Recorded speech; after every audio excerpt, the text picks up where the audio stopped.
che comincia il tutorial volevo farvi una precisazione. Intanto poi alla fine ha fatto la chiusura qui, non vi ho detto che andavano cuciti lateralmente, ma credo che non era necessario dirlo, e vanno chiusi lateralmente lasciando un pezzettino così, quindi dal polso, questo è il polso, vedete, erano 7 cm di polso, voi infilate, fate arrivare il polso alla fine, ovviamente alla fine della mano qui o all'inizio della mano, lasciate uno spazio che va bene per il vostro dito, eccolo qua, così, e poi chiudete anche da quest'altra parte. Ecco, questo non l'avevo detto, lo voglio precisare all'inizio del tutorial. Quindi vi lascio al tutorial, grazie ancora per aver scelto il mio video. Ciao ciao. Ciao a tutte, benvenute nel mio canale. Allora, oggi faremo insieme questi mezzi guanti e sono molto carini, facili da fare. Non vedete niente, ma non vi preoccupate, vi faccio vedere comunque.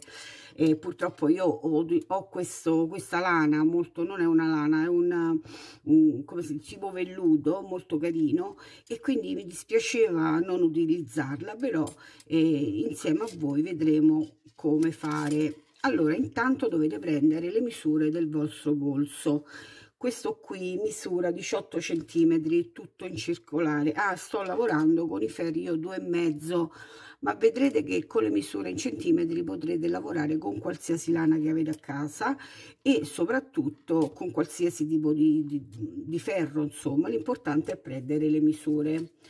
Allora, io qui, questi sono 18 cm, se noi andiamo a prendere e a girare, questo sono 18 cm, vedete, 9 e 9 18, però è relativo, dovete prendere il vostro giro polso lasciando ovviamente un pochino lento, tutto qui. Poi montiamo le maglie. Io per montaggio delle maglie ho un tutorial dove vi faccio vedere come montare le maglie. Ci sono vari modi, voi montate le maglie come più vi preferite, cioè senza sta a guardare come l'ho fatto io. Comunque io ho montato le maglie in questo modo, vedete, queste le ho montate così, ecco, in questo modo. Vi faccio rivedere perché magari, ecco, meno lento, vedete, in questo modo. Ne monto due perché mi servono. Un altro modo per montare le maglie vi faccio vedere è questo, vedete, mettiamo il ferro nella maglia, facciamo la lavorazione al dritto e poi girando così rimettiamo la maglia sul ferro. E questo è un altro metodo, ve lo faccio rivedere, così faccio due maglie, perché questo, vedete, così giro e rimetto sul ferro. Ok, adesso andiamo, dopo che abbiamo fatto queste misure, dopo che abbiamo montato delle maglie pari, quindi mi raccomando di montare sempre delle maglie pari e di fare dei campioncini. Quindi voi farete il campioncino con la lana che avete e moltiplicate poi per i centimetri che vi ho dato, cioè 18, e dividete per 10, in maniera tale che avrete quello che ci va all'interno per montare le maglie. Quindi se avete una lana piccolina e state utilizzando un filato fino, potete tranquillamente montare 50 maglie senza stare a fare conteggi. Se avete una lana più grande, quello ve lo dovete fare voi, insomma, il montaggio. Ok, che cosa faremo adesso? Adesso dobbiamo lavorare a coste 2,2 fino ad arrivare qua, dove comincia poi la lavorazione vera e propria. E sono questo pezzettino qui sono 7 centimetri, ve lo faccio vedere se non ci credete, ma sono 7 centimetri precisi. Quindi che faremo adesso? Lavoreremo a coste 2,2 per 7 centimetri. Ricordate sempre che questo è il primo ferro, quindi lo lavoriamo, ma ricordate che il vivagno, che è la prima e l'ultima maglia, la prima non va lavorata e l'ultima va lavorata sempre al dritto o sempre al rovescio, questo come vi piace di più. Il risultato finale è lo stesso. Allora abbiamo detto questa non la lavoriamo e non la consideriamo, quindi qui cominciamo subito con 2 maglie al dritto, 1 e 2. Quest'altra che vengono dopo le lavoreremo a rovescio, 1 e 2. Questo è il coste 2 2, quindi di nuovo una e di nuovo 2, 1 e 2. Questa lavorazione così, questo è il primo ferro ovviamente, la dovrete fare per 7 centimetri. Allora il primo ferro abbiamo iniziato con un vivagno e 2 maglie al dritto e proseguito con 2 maglie a rovescio, in questo modo, 2 a rovescio. Adesso finiamo con 2 maglie al dritto e finiamo con il nostro vivagno sempre lavorato al dritto, e abbiamo fatto il primo ferro. Secondo ferro, per le meno esperte, di solito si dice lavorare come si presentano le maglie. Cosa significa? Significa che quando vedete questi anellini, state lavorando al rovescio, quando gli anellini non ci sono state lavorando al dritto. Quindi come si presentano le maglie vi faccio vedere meglio. Allora la prima non la lavoriamo e va bene così, la passiamo senza lavorare. Le due, vedete, ci sono gli anellini, quindi queste due le lavoreremo al dritto, scusate, a rovescio. Questi gli anellini non ci sono e quindi lavoriamo al dritto, e così per tutto il ferro. Vedete, questi sono degli anellini sopra e noi li lavoriamo a rovescio, 1 e 2. Io mi sono sbagliata, ma non fa niente, vedete, questi mi sono sbagliata, ho fatto vabbè. Comunque come si presentano le maglie è 2 2 2, e qui ci siamo, e dobbiamo continuare per 7 centimetri, 2 maglie al dritto, 2 maglie a rovescio. Quando si gira dove era il dritto lavoreremo a rovescio e viceversa. Il coste viene così, come questo. Non guardate che vi sto facendo vedere il rovescio, però viene così, in questa maniera. Quindi lavoriamo adesso per 7 centimetri, coste 2 2, e lavorerò anche io, e ci rivediamo non appena avrò finito, per poi farvi vedere come si realizza questo, che se lo fate in bianco o in chiaro si vede benissimo. Guardate quanto è bello questo punto, è stupendo. Per questo c'è un tutorial, ma è talmente facile che io ho fatto il tutorial, ma è veramente un attimo realizzarlo. Quindi porterò adesso la lavorazione a 7 centimetri e ci rivediamo. Ho fatto la prima parte, quindi diciamo il coste 2 2 per 7 centimetri, come avevo fatto di qua. Adesso iniziamo a fare la parte che ha questo punto delizioso. Lo so che mi dite che non lo vedete, ma io ve lo faccio vedere con un altro colore, perché sicuramente è meglio. Eccolo qua, come vedete, e vi faccio vedere anche come farlo. Quindi, come avete raggiunto i 7 centimetri, proseguiamo con la lavorazione in questo modo. Aspettate, eccoci qua. Dopo aver fatto, io qui sto sul rovescio del lavoro, adesso non guardate quello che faccio, finisco di fare questo ferro.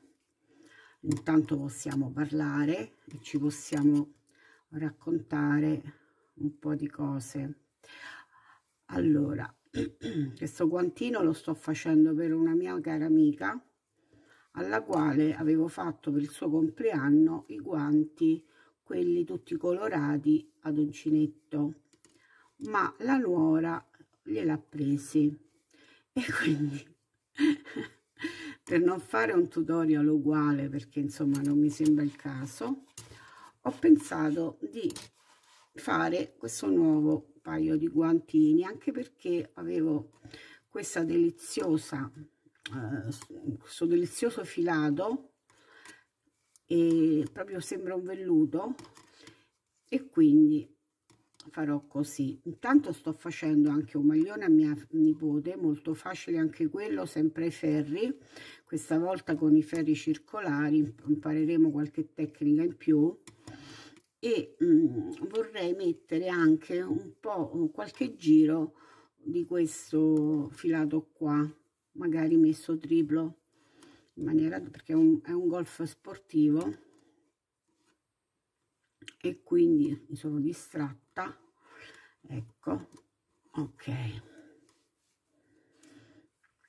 e quindi magari il filato è molto sottile, questo magari messo triplo sicuramente va benissimo. Ok, allora sono di qua, quindi abbiamo adesso finito di fare il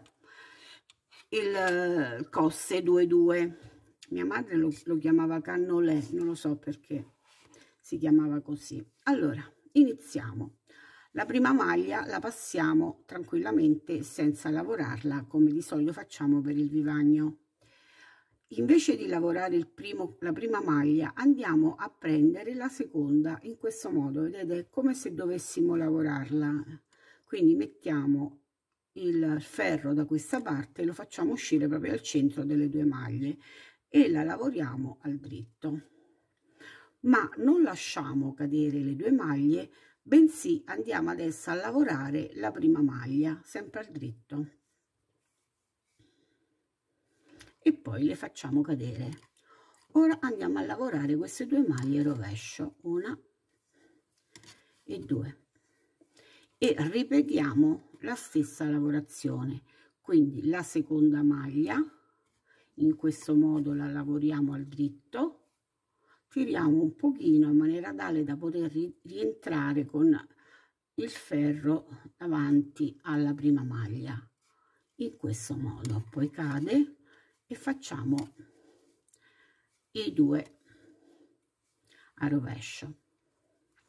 Quindi quando farete questo punto proprio sul dritto del lavoro, quindi sulla parte coste che rimane, scusate, che è al dritto del lavoro, iniziate a fare questo punto, anche se questo qui per esempio è il vivagno e queste due sarebbero le maglie da lavorare. Anche se a voi queste due vi vengono a rovescio, le lavorate a rovescio e cominciate in quelle due successive a fare il disegno, questo punto fantasia. Quindi ve lo faccio rivedere, ma è molto facile, ecco, queste due a rovescio, di nuovo questa qui la prendiamo così e la lavoriamo al dritto, attenzione a non far cadere le maglie, e questa la lavoriamo anche questa al dritto, e di nuovo queste due a rovescio. Quindi mantenete qui il disegno del cosse 2-2 e dove fate il dritto fate il punto fantasia, dove il rovescio lo lavorerete a rovescio. Di nuovo così abbiamo fatto insieme tutto il ferro, ecco qua, 1 e 2 rovescio, e nuovamente questo così, 1 e 2 cadono, e gli ultimi due a rovescio e il vivagno al dritto. Ora siamo sul rovescio del lavoro, ma già l'avete visto come ho fatto. Allora questa non la lavoriamo, le maglie al dritto le lavoriamo al dritto e le maglie del punto fantasia le lavoriamo a rovescio. Ecco fatto. Questo è tutto il tutorial. Comunque c'è il tutorial, io l'ho fatto, potete, vi lascio anche il link qui sotto. Quindi le maglie al dritto e le due maglie che erano punto fantasia le lavoriamo a rovescio. Tutto qui, vedete quanto è bellino, viene bellino anche dall'altra parte, ed eccolo qua. Quindi portiamoci per l'altezza che desiderate. io vi dico quanto ho fatto di altezza: 10 centimetri. Quindi continuate così per 10 centimetri e ci rivediamo. E infatti poi se n'è andata la corrente come avevo previsto. Allora, dicevo, ho finito di fare questi guanti, mezzi guanti, e come vedete io adesso qui forse si vede meglio come è strutturata la lavorazione. E i guanti, tutti i guanti, questi qui sono 7 centimetri, la parte diciamo che abbiamo fatto cosse 2,2, mentre questa in alto è da 10, quindi in tutto sono 17 centimetri. Se voi qui li volete fare meno lunghi, perché ora vi faccio vedere con la mia mano, ma io ho una mano un po' brutta e cicciottella, quindi non credo che renda bene l'idea, però ecco qua, vedete, arriva, per me vanno bene così. Se voi avete una mano un po' più piccolina, magari fate qualche centimetro di meno, insomma questo regolatevi voi. Allora, che dobbiamo fare? Dobbiamo andare a chiudere qua. Come chiudiamo? Chiudiamo in maniera morbida, come faccio io sempre, e di questo c'è anche un tutorial per farvelo vedere come si fa, ma è molto facile. Allora, intanto vi rifaccio vedere il punto, guardate quanto è bello, anche di questo c'è il tutorial. Quindi sotto a questi, nella descrizione trovate il link di come si montano le maglie, il link di questo punto e il link anche di come si chiude. Io lo metto sempre perché magari senza che state lì a cercare fate prima. Allora, come si fa a chiudere? Si prendono due maglie insieme, le prime due, si lavora normalmente al dritto e si fanno cadere, ma questa maglia si rimette sopra. Di nuovo queste due si lavorano insieme, si fanno cadere e questa maglia si mette sopra, tutto qua. E qui ovviamente si continua per tutte le maglie che avete sopra. Tutto qui. Allora, io spero che questo tutorial, anche se fatto scuro, faccia piacere comunque, anche perché qui si vede benissimo il punto con il quale è stato realizzato. Se li fate in bianco penso che vengano benissimo. Allora, che altro dire? Ah, così anche in questa maniera, così come ho fatto questi, ho fatto anche una sciarpa che la dovevo fare sempre la stessa persona. Questa è per un'amica, e ho fatto quella sciarpa lì, siccome era tutto un groviglio di peli, questa lana era molto particolare, ne ho fatta un'altra con una lana normale e che quindi insieme, per farvi capire meglio, sempre ai ferri. Ok, non c'ho altro da dire. Mi fa piacere che siamo arrivati a superare il numero dei 10.000 iscritti. Questo per me è veramente un traguardo, non pensavo mai che ci potevo arrivare, e grazie a voi, soprattutto a tutte quelle che si sono iscritte, e grazie anche a coloro che hanno visto il tutorial e si iscriveranno. Grazie ancora, lasciate like e commento che fanno sempre piacere. Ciao a tutte.